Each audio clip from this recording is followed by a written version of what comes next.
Hey everybody, Tom Langland here, And Stacy Langland from RVTexasYall.com. and welcome into our RV.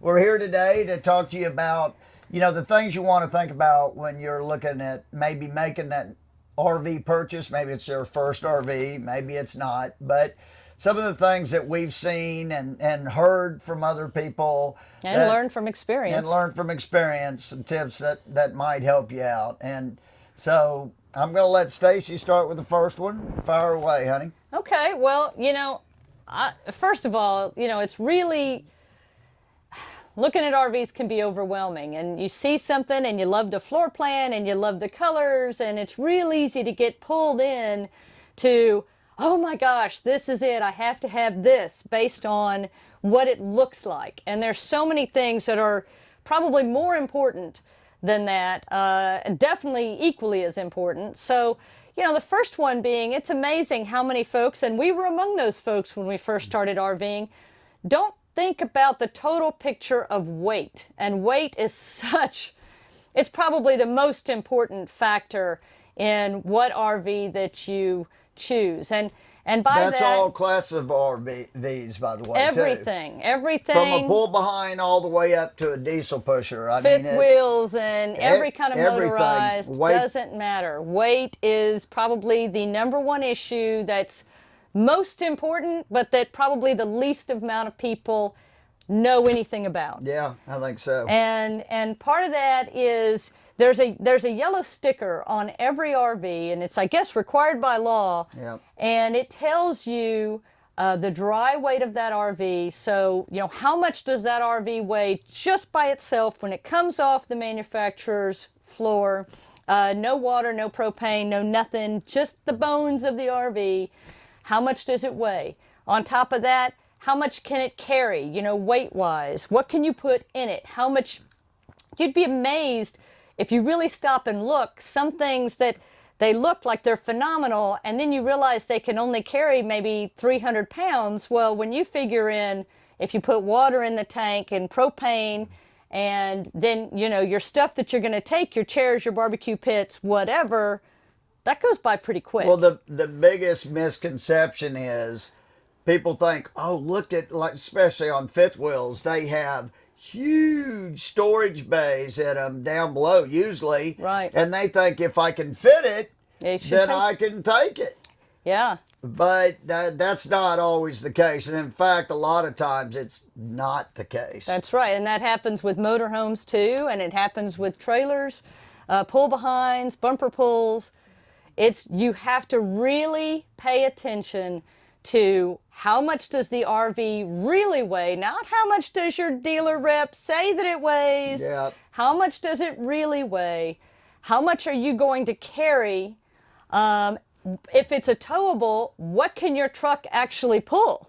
Yeah, in fact, we met a couple just this week that great people. We sat down and had breakfast with them, and they didn't even realize when they finally got all excited and they went out and got a great deal on an RV, and they did. They got a great deal on a pull behind, and their truck should have been plenty to pull that RV. But when they got it, they weren't even thinking about how much they were going to pack in it. And they told us the first time they put it out, he's going down the highway and he could not even get faster than 55 miles an hour. Right. And he had a pretty big truck. It was a gas truck, but it was a pretty big truck. So they instantly realized they had to buy a new truck. Right. And so what they think is going to be, one purchase turned into two. Turned into two, a lot more money than they thought they were going to spend. They're still happy. They love their RV. But it's just something that you should know before you make that decision. And don't just trust the sales guy. No. You got to realize those guys want to sell RVs. And they sometimes just don't even realize. They don't realize. And so you need to do your own research. Make sure you know what your truck can pull or the truck that you're thinking about buying. And look at the top weight of the RV loaded down. If you were going to have it totally loaded, and you know what? If you can pull 8,000 pounds, I wouldn't suggest getting something that you're pulling exactly 8,000 pounds. Right. you should have room there, wiggle room. So that's a great tip. I think it's by far our number one tip, and we see it happen all the time. And get your vehicle weighed. Get your RV weighed. If you don't know how to do that, we've got a video that shows the method we use. It doesn't mean that's the only method, but we'll link to that in the description. Yeah, that's a good idea. But you always should know how much your RV weighs, how much you can tow behind it if it's motorized. Yep. How much you need to tow it if it's not motorized, and how much you can actually physically put into it. And here's what's funny: when it's motorized, a thing people forget is you being in it. You Yes. and You count. your wife and your kids and your dogs and your cats. Yeah, all that counts towards that weight. So, you could instantly be at, 300-400 pounds before you put anything in it. Right. So, you really got to check it because, we've even seen some that only have a carry weight of like 600 or 700 pounds you can put on it. So, it doesn't take a whole lot of stuff to get A few people and that's it. That's it. Big dogs, So it's worth checking into because that's where you have most of your blowouts and stuff on the roads because rigs are they're too heavy. Right. They're too heavy or the truck can't pull it. That's another problem. So know your weights. Know your weights. The next thing we wanted to talk about is in Texas, it's a big thing, and that's ACs. And yes, you want as much AC as you can get in the state of Texas because most of the time that if you live in Texas and that's when you're going to do most of your RVing, most people can RV during the summer, even though those are the hottest months to RV. We actually prefer to RV in the spring and the fall and the winter. We don't really have winter, but what we call winter for us. Yes, winter for us. Which is that. Yes, which is that. And so as much AC as you can get, a lot of these models sometimes, let's say it has one AC on the roof, some have two ACs on the roof. You might ask, what size is that AC? 13.5 is the most common size they'll put on them. But really, you need a 15. In Texas, for sure, and anywhere else that you have any kind of heat, you got to have a 15. And the 15 doesn't cost you a lot more than a 13.5. Just people don't realize it. And if you buy one with a 13.5 and then you got to upgrade to a 15, then it will cost you a lot of money. But ask if you find a model that you like, and make sure you ask what ACs does it have on it right now, and if they are 13.5s, ask them what it would cost you to upgrade to a 15 before you finish the deal. Right. Now, if the RV's small enough and it has two ACs, two 13.5s might be sufficient. Or if it's very small with one AC. Right. Yeah, very small. Right. But anything, I would say over 15, 17 feet with one AC, I would make sure it's a 15. And if it has two ACs, my preference, I would always have 15s if I could get it. Some deal you may not be able to, but most of the time you can. Has three ACs, even better. Yeah, absolutely. So that's just something to think about. Just because it has AC, don't assume that it has the most powerful AC it can have. Another thing when you're talking about the ACs, I'll just bring it up real quick.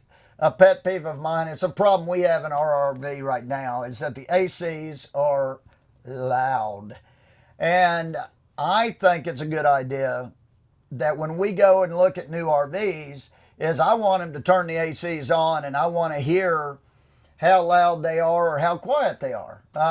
There's different ways that they duct the ACs and stuff to make them quieter and insulation and everything. So not all ACs are created equal on how loud or quiet they are. Yeah, and the same brand of AC might sound completely different on different RVs. Yeah. Depending on how it's installed and, like you said, the ducting system that they use. In some, you probably don't have a choice, but in others you do. So something to think about. It's something to think about. I'm sure thinking about it now, the next RV we get, I can guarantee you, is going to have quieter ACs. I mean, because in ours, or when we go down the road and we're on a long road trip, you can't hear the TV. Our son tries to watch a movie and it didn't do him any good. He couldn't even hear the sound from the movie. So Well, even when, yeah, I mean, not it's even got just going road down the road, noise just and when it's- we're parked, you know, sitting in front of the TV at night, and the AC's on, you can you hardly can't, hear it. you have to Yeah. crank it up all the way. It's a problem. So it's something worth looking into. You Yep. got another one? I do. The shower. Okay, so if you've never RV shopped before, if you've had an RV, you might think, heck yeah, this makes total sense. If you've never had an RV before, you might be thinking I'm crazy. But first of all, there are different sizes of showers. There are different types of showers. Some of them have a curtain. Some of them have a curtain with a little flippy thing that comes out that gives you more space. Some of them have doors that slide or come, you know, that open like, you know, back and forth Some have like a regular tubs. door. Some have tubs. Check the shower and not just look at the shower and check what kind of door it has or curtain it has. Make sure you're happy with that. Get in the shower.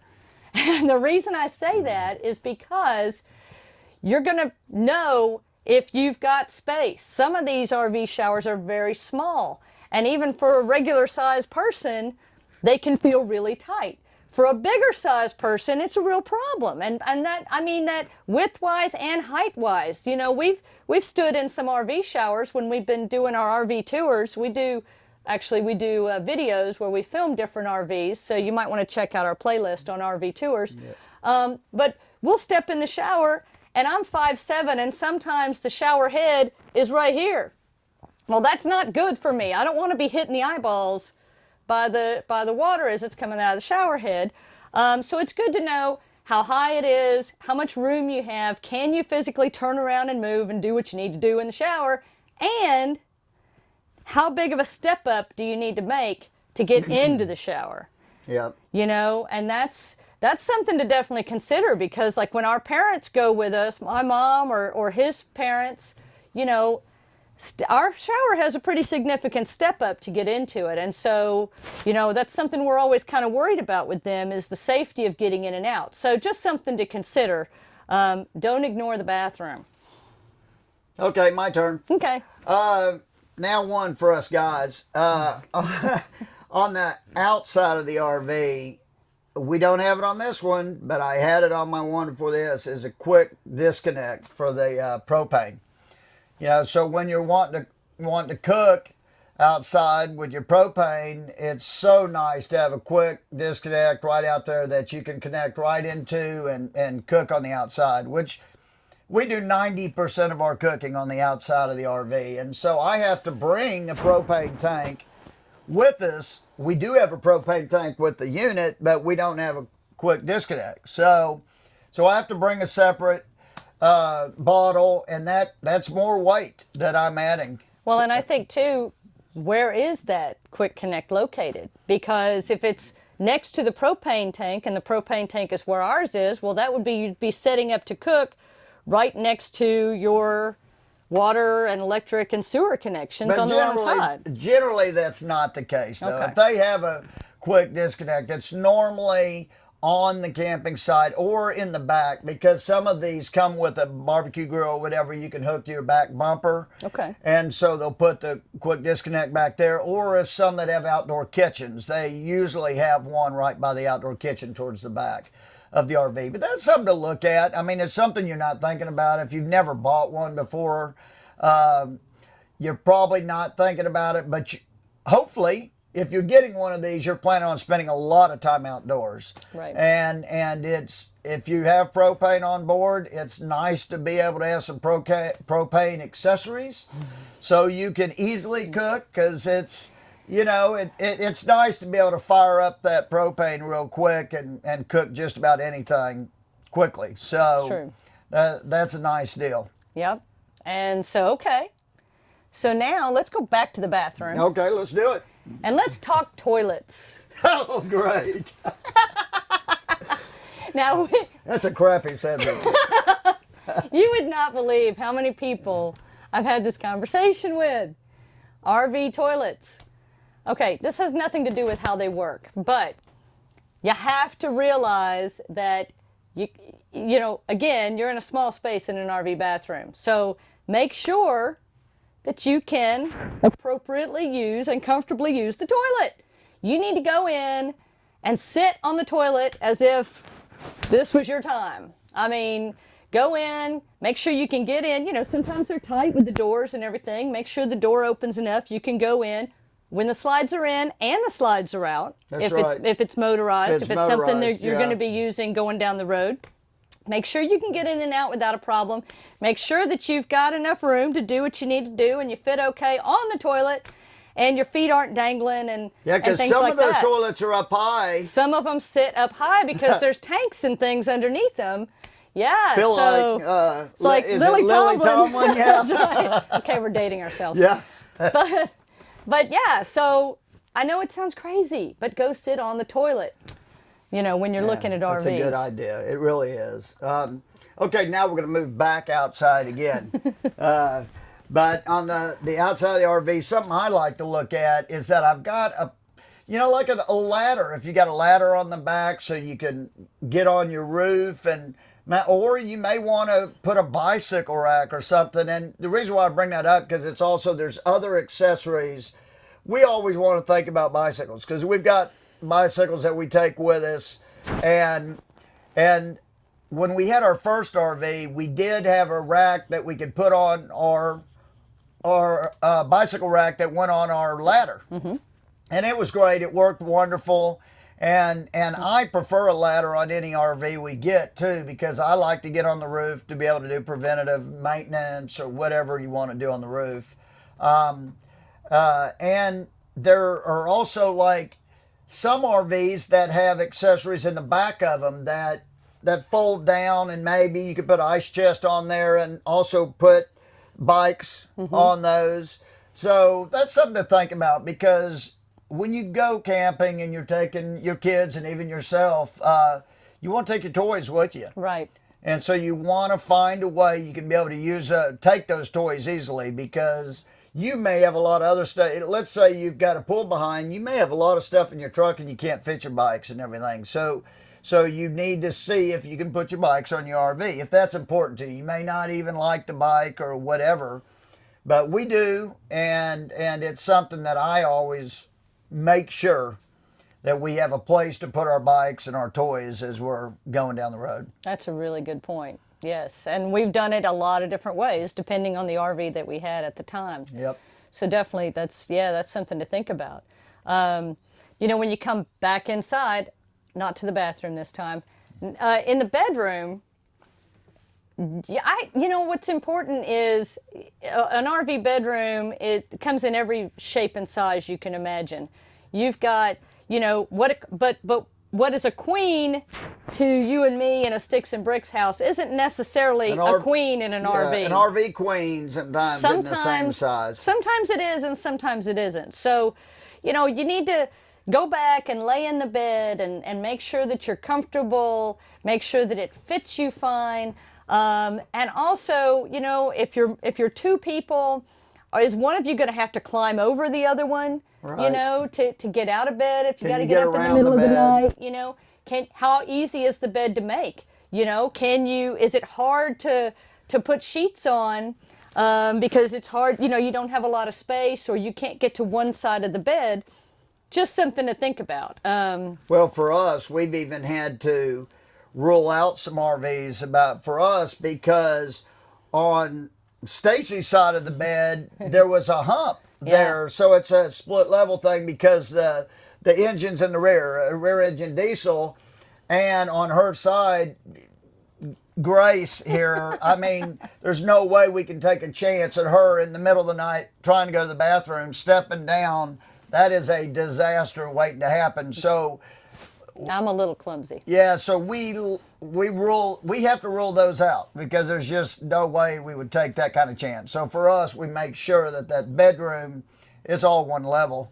Yeah. You know. And that's good to pay attention to. Yeah, And it that is. happens, in like a rear engine diesel, even in the bathroom, sometimes there's a step in a strange place. Or, sometimes there's a step, if it's a motorized A that's a gas, you'll have a hump here in the middle that getting in and out, Just something to think about depending on your ability to get around and how accident prone you are. Or if you've got kids and, they're trying to get around, it's definitely something to think about. Is the Yep. floor completely flush level from front to back in whatever it is you're looking at? Yeah. So now, another thing that's kind of inside and outside is your water heater. Now, if you have a traditional RV water heater, it's going to usually be heated by electric or by gas or by both. We've had both. And we much prefer the types that do both. Because one is the gas heats it up a lot quicker. If you're going by just electric power, it takes longer for it to regenerate, takes longer for it to heat up. Therefore, those showers, you got to be a lot quicker in taking those showers. You need to be quick anyway, obviously, in an RV, but it's worth asking because in our first RV, it was a pull behind and it had both. Yep, had gas and propane. And then our next one was a Class A gas, which we assumed had both. Didn't even think to look. Didn't even think to look until we went to take our first showers and realized, no, it was not. It was electric only. So, and that did not work near as well. Now, granted, some of the higher end RVs are going to have the Oasis or the Aqua Hot, and they have continuous hot water, and it's not that big a deal. But even with those units, you want to look because there's different types there. There's some that run off your diesel, your diesel gas. Others that run off Others propane. run off propane. So that's even worth checking to see what it uses. And also the size of your hot water heater. They come in different sizes. So if if you have a lot of people that you travel with, a big family or whatever, you're probably going to want a unit and you're going to shower inside the unit. You're probably going to want a hot water heater that's larger and can regenerate more quickly. Yeah, or maybe think about getting an one with an Aqua Hot or something. Yeah, depending on what you're getting. Yeah, exactly. Another thing that we pay special attention to now is the storage. And I mean, that's all kinds of storage. That's all encompassing, when we're looking at it. Storage on the inside, storage on the outside. Where can you put your stuff? And so, that's going to be different. We had a 23-foot pull-behind travel trailer that had a ton of storage. Yeah, I mean, it was really a lot laid more out bathroom well. storage and stuff than we have right now. There's no doubt. I mean, it was really laid out well. It used every bit of space available, and it was unbelievable the amount of storage we had. And then, we've seen other larger units that don't have that amount of storage. So think about what are you going to be taking with you and where do you need to be able to put it? And, prime example, if you've got cabinets that, you'll see this a lot of times on upper cabinets where the cabinets lift up like this, but they don't always put them on a strut or something to hold them up. So, are you going to be having to hold the cabinet open with one hand while you're trying to load it? You could always add a strut or something to keep it up, but it's just something to think about. If you've got, prime example, I can't tell you how many RVs we've gone into, they don't have a pantry. They expect you, I guess, to put your food in just random cabinets that are throughout the living area, but there's no pantry. So this is all... all levels. All levels. Even we've looked in some $500,000 coaches. Yeah, that have no pantry. No pantry. Not even I like a guess little they skinny figure thing. someone that can afford a $500,000 coach They're doesn't eating have out. to cook, they're eating out. That's a whole different level part of camping than we do. And maybe so, but it's Yeah. just amazing. So, think about that as you're walking around. Look and pay special attention to What type of storage does it have? Where is it? And how easy is it to access things that you might, like where would you put your food? Where would you put your big pots? If you like to use something that is a larger pot, where does it go? How about, can you get into that cabinet when your slides are in? Slides are a whole different issue. Yeah, because you got to pack that puppy with the slides in normally. I mean, unless you own property and you can have it open. But if you're like us and we're at a storage unit, we're packing it up when our slides are in. That's right. And that was, our travel trailer had great storage, but you couldn't access it was almost impossible to access any of it with the slide in. No matter what RV you buy, it's probably been sitting on a dealer lot somewhere along the way in its life. And even if it hasn't, even if you saw it at the first dealership as soon as it has arrived, it has been driven from wherever it was manufactured. The RVs are manufactured, most of them in Indiana. in Indiana for the most part, but there are other ones around the country. There's some even made here in Texas. Yep. But no matter what, they're not, they're usually not loaded up on a truck like a car would be and brought down to their dealership. They're driven to their dealership. And so, Or pulled. Yeah. And so they've got some miles on them by the time they get to the dealership. And so when you think about it, this is a house on wheels. They call it like a rolling hurricane or a rolling earthquake, Yeah. And so things are going to jar loose. Things are going to squeak initially, and as it's been going down the road, and then you've got it, maybe it's been to an RV show and it's had a lot of people walking in and opening things and closing things and pushing buttons, or it's been on a lot and it's been slide in, slide out, this or that, touchy-feely, which that's what it's for. You need to be able to explore those things before you decide if you want to buy. But it's not uncommon when it's on a dealer lot for that dealer not to fix the small things until they have a sale. Yeah, the industry standard is pretty much that the dealers don't fix that stuff till they have a sale. It's kind of crazy to me, and we've seen it. We've even gone and looked at pretty high-priced units, and they knew we were coming, and we walked through it, and there's things falling down. I mean, and one of them, it was even the owner of the dealership that we were at that took us through it, and we were like, my gosh, it's just crazy. But they can fix that stuff. But almost that stuff is most of it's cosmetic. Most of it's real easy for the dealership to fix, and they'll fix it before you get your RV. And it shouldn't even probably be a deterrent to not buy the RV, because you just need to make sure you can get it fixed ahead of time, so then you don't have to come back and get it fixed. Right, yeah, I'd say just go through. If you find one you really like and you feel like this one's it, go through, make your notes, check everything, open everything, look under everything, and really give it a good once over. Make your list of things that you think need to be checked out or taken care of, and make sure your dealer does those before you finish the sale. Yeah, and they will. And you are going to have other problems too. That's right. I mean, it's an earthquake waiting to happen, rolling down the road. Especially within the first year of owning a new RV, you're going to have issues. Yeah, just be patient. Yep, but the reward is wonderful, and so that's everything I've got. How about you? I think we've covered a lot. Yeah, well, if you have any other questions, or if there's something that we've forgotten that you feel like is important that you always look at when you're looking at RVs, put it in the comments.